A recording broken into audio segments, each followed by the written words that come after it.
This story is called Many Moons by James Thurber. Once upon a time, in a kingdom by the sea, there lived a little princess named Lenore.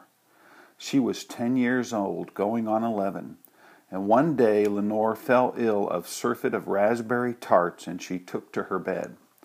The royal physician came to see her and took her temperature and felt her pulse and made her stick out her tongue. The royal physician was worried, so he sent for the king, Lenore's father, and the king came to see her. "I will get you anything your heart desires," the king said. "Is there anything your heart desires?" "Yes," said the princess. "I want the moon. If I can have the moon, I will be well again." Now the king had a great many wise men who always got for him anything he wanted, so he told his daughter that she could have the moon. Then he went to the throne room and pulled a bell cord, 3 long pulls and a short pull, and presently the Lord High Chamberlain came into the room. Well, the Lord High Chamberlain was a large, fat man who wore thick glasses, which made his eyes seem twice as big as they really were. This made the Lord High Chamberlain seem twice as wise as he really was. "I want you to get the moon," said the king, "and the Princess Lenore wants the moon. If she can have the moon, she will get well again." "The moon!" exclaimed the Lord High Chamberlain, his eyes widening. This made him look 4 times as wise as he really was. "Yes, the moon," said the king. M-O-O-N, moon. Get it tonight, tomorrow at the latest. Well, the Lord High Chamberlain wiped his forehead with a handkerchief and then blew his nose loudly. "I have got a great many things for you in my time, your majesty," he said. "It just happens that I have with me a list of the things I have." And he pulled the list from his pocket. "Let me see." He glanced at the list, and frowning.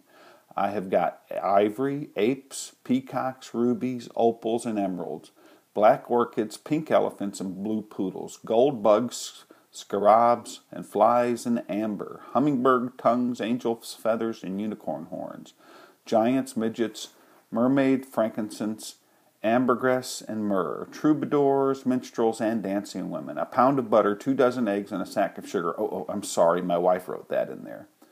"I don't remember any blue poodles," said the king. "It says blue poodles right here on the list, and there's a check mark. So there must have been blue poodles," said the Lord High Chamberlain. "Never mind the blue poodles. What I want now is the moon. I have sent as far as Samarkand and Araby and Zanzibar to get things for you, your majesty," said the Lord High Chamberlain. "But the moon is out of the question. It is 35,000 miles away, and it is bigger than the room of the princess.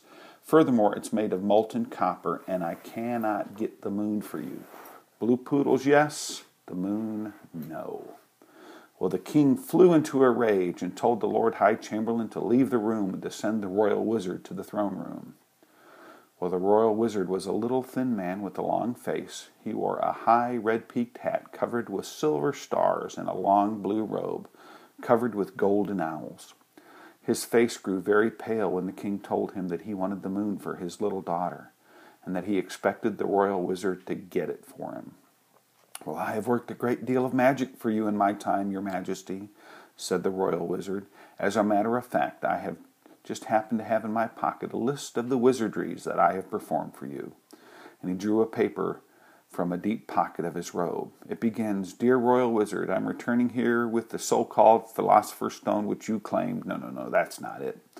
So then the royal wizard brought out a long scroll of parchment from another pocket in his robe. "Here it is," he said. "Now let's see. I have squeezed blood out of a turnip for you, turnips out of blood. I have produced rabbits out of silk hats, and silk hats out of rabbits. I have conjured up flowers, tambourines, doves out of nowhere, and nowhere out of doves. I have brought you divining rods, magic wands, crystal spheres in which to behold the future. I have compounded philters, unguents, and potions to cure heartbreak, surfeit, and ringing in the ears. I have made you my own special mixture of wolfbane, nightshade, eagle's tears, and to ward off witches, demons, and things that go bump in the night. I have given you 7-league boots, the golden touch, and a cloak of invisibility." "It didn't work," said the king. "The cloak of invisibility didn't work." "Yes, it did," said the royal wizard. "No, it didn't. I kept bumping into things," said the king. "The cloak is supposed to make you invisible," said the royal wizard. "It does not keep you from bumping into things." All I know is I kept bumping into things, said the king. So the royal wizard looked at his list again. I got you horns from Elfland, and from the Sandman, and gold from the rainbow, also a spool of thread, a paper of needles, a lump of beeswax. Sorry, those things are my wife wrote down for me to get her. What I want you to do now, said the king, is to get me the moon. The Princess Lenore wants the moon, and when she gets it, she will be well again. But nobody can get the moon, said the royal wizard. It's 150,000 miles away, and it's made of green cheese, and it's twice as big as this palace. Well, the king flew into another rage and sent the royal wizard back to his cave. Then he rang a gong and summoned the royal mathematician. The royal mathematician was a bald-headed man, nearsighted, with a skull cap on his head and a pencil behind each ear. He wore a black suit with long white numbers on it. I don't want to hear a list of all the things you've figured out for me since 1907, said the king. I want you to figure out right now, right here, how to get the moon for the Princess Lenore. When she gets the moon, she will be well again. Well, I'm glad you mentioned all the things I figured out for you since 1907, said the royal mathematicians. As it so happens, I have a long list of them with me. So he pulled out a long scroll of parchment out of the pocket and looked at it. Now let's see. I figured out for you the distance between the horns of a dilemma, night and day, A and Z. I've computed how far is up, how long it takes to get to away, and what becomes of gone. I've discovered the length of the sea serpent, the price of the priceless, and the square of the hippopotamus. I know where you are when you are at 6s and 7s, and how much is you have to make an R, and how many birds you can catch with the salt in the ocean. 187,796,132, if it would interest you to know. There aren't that many birds, said the king.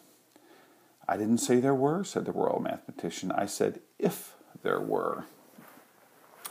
I don't want to hear about 700 million imaginary birds, said the king.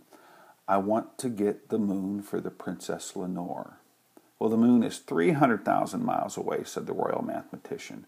It's round and flat like a coin, only it is made of asbestos, and it's half the size of this kingdom. Furthermore, it is only pasted on the sky. Nobody can get the moon.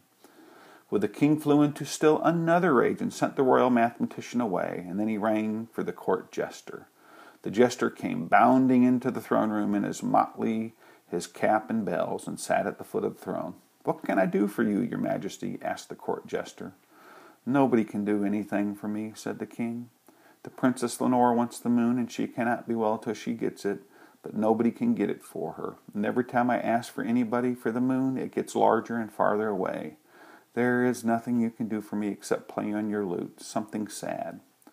Well, how big do they say the moon is? Asked the court jester, and how far away?